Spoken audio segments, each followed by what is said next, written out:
today is the day Dr. Ford is testifying. But before we talk about Dr. Ford, I really wanted to go back and address Anita Hill's testimony.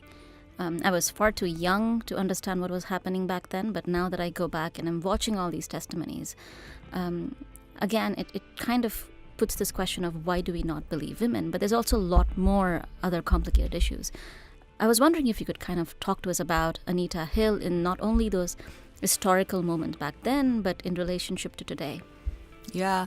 Well, I was, young. I think I was in graduate school at the time. I mean, I was very much, it was the height of the women's movement here. And although there were different factions of the women's movement, and there was a real sense of solidarity. Now, of course, what I just thought it was an extraordinary moment in time. It never occurred to me not to believe Anita Hill, and you have to give me a reason not to believe you, and then I won't. But the idea here was that there was just no problem understanding it.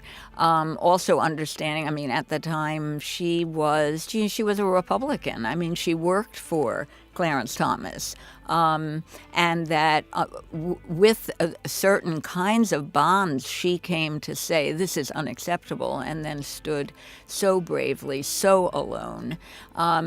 Unlike some people, I do believe in forgiveness, but I have not forgiven Biden or any of those people.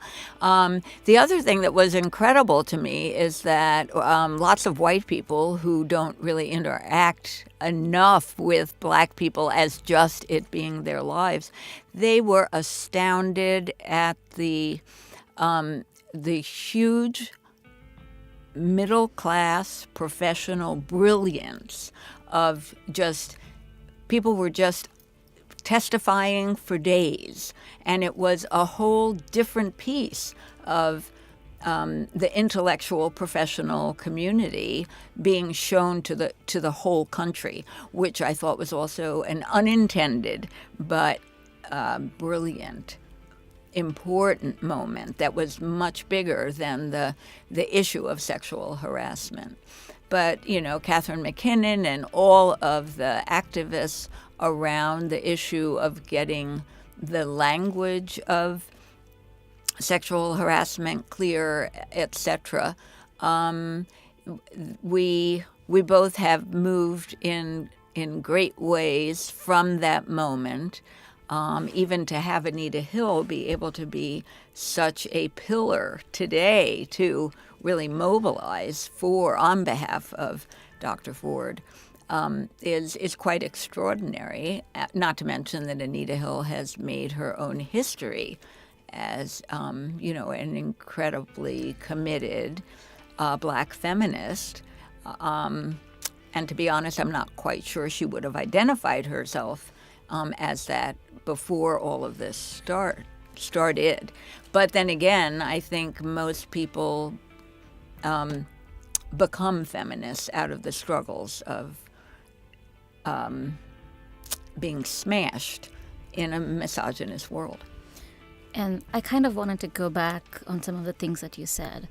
We live in the world of #feminism. Everybody now thinks feminism is this really cool thing that you can associate yourself with. And one of the things that I've been seeing is how everybody says Dr. Ford is so courageous, which she is, and I stand with her.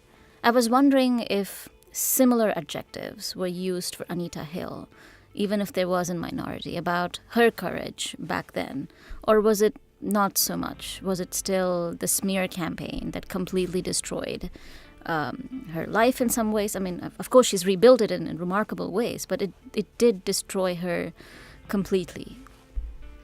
Well, I don't like just what I saw of the hearing today. I mean, Ford had more support coming from the Democrats. I mean, Anita Hill had almost none.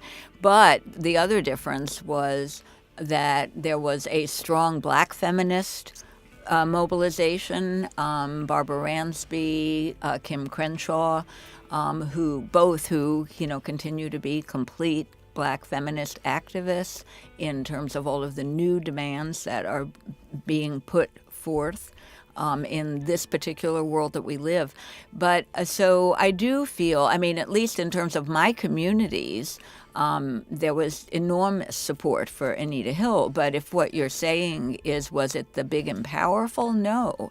And but I've always valued dissident sisterhood underneath the skin and the honest courageousness that it takes to stand against so much of the misogyny and racism in this country.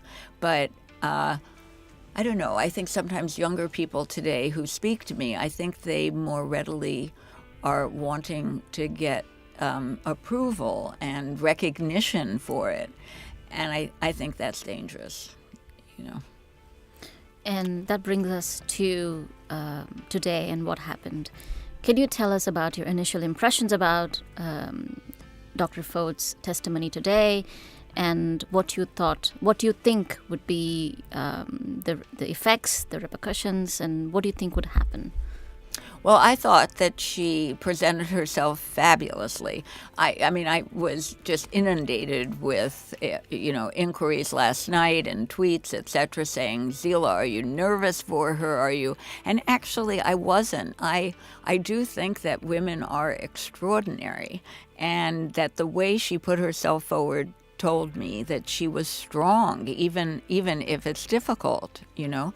So I expected her to present her, her documentation as well as she did, with enormous clarity and, ethically making sure that she didn't overstate anything, hopefully not wanting to understate as well.